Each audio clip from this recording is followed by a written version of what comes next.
एक कदम स्वच्छता की ओर का नारा देने से पहले जरा एक नजर डालते हैं स्वच्छता की तस्वीर की तरफ। टूटी सड़कें, पानी से भरे गड्ढे, जिनके किनारे से बचकर निकलती हुई गाड़ी, सड़क के बीचों बीच ईंट पत्थर। जरा बच के जनाब, कहीं इनकी सुंदरता में खोते खोते आप पानी में ना गिर जाएं। सड़क के बीचों बीच ईंट पत्थर। आपको नहीं लगता ये किसी बड़ी घटना को दावत देने के लिए तैयार बैठी है? आपको इन तस्वीरों में स्वच्छता की खूब झलक देखने को मिल रही होगी। अब इन खूबसूरत कॉलोनियों के नाम आपको बताएंगे तो आप यकीन नहीं करेंगे। जी हाँ, इन खूबसूरत कॉलोनियों का नाम है घिनौना नगर, दुर्गंधशील कॉलोनी, नरकपुरी और बदबू नगर।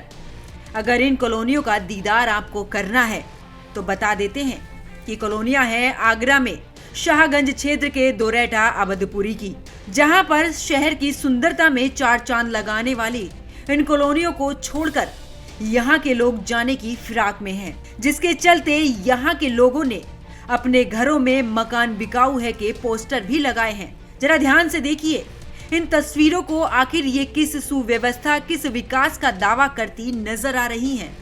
आखिर क्यों यहाँ पर रहने वाले लोगों ने अपने घरों में बिकाऊ मकान के पोस्टर लगा रखे हैं?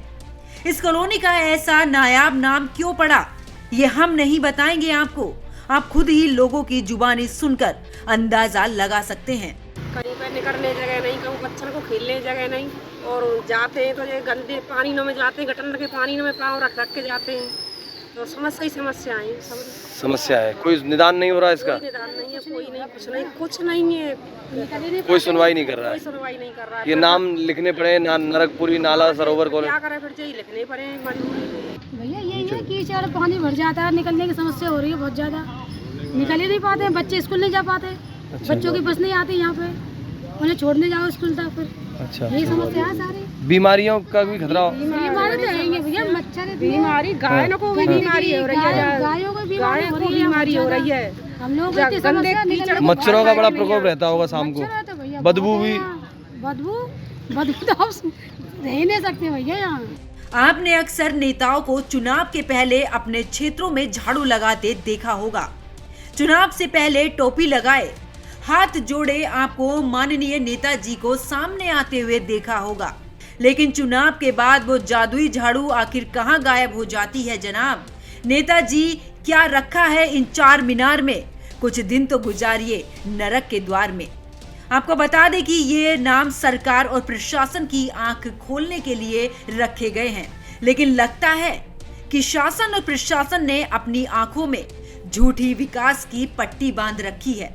यहाँ की जो विधायक हैं, क्षेत्रीय विधायक, वो भी महिलाएं हैं, लेकिन जिस दिन वो वोट के लिए आई थी उस दिन बस हमारे को मालूम है कि वो एक लेडी हमारे यहाँ से खड़ी हुई है। उसके बाद हमने ना उनकी कभी शक्ल देखी और ना उन्हें जानते हैं। अच्छा। उनके घर के बारे में हमने पूछा, नहीं अरे आपको जरूरत ही नहीं हमारे घर तक आने की, आइएगा ये करिएगा, उसके बाद हम जानते ही नहीं। ये हम 14 महीने से लगातार वो जो है संघर्ष कर रहे हैं। सभी विधायकों के पास गए, हम इलेक्शन से पहले हमने वोट बहिष्कार का भी कैंपेन चलाया था, लेकिन उस समय कमिश्नर साहब ने हमें जिला पंचायत से यहाँ पे सर्वे करवा करके और उसका एस्टीमेट बनवा दिया, और उसके बाद फिर वो जो है मामला डस्टबिन में चला गया।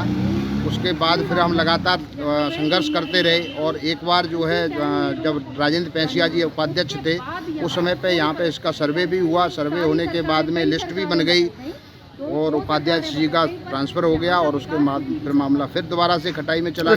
स्थानीय लोगों के बार बार कहने के बाद भी यहाँ किसी भी सुधार की कोई गुंजाइश नजर नहीं आई, जिसके बाद लोगों ने सरकार को स्वच्छता का आईना दिखाने के लिए ये कदम उठाया।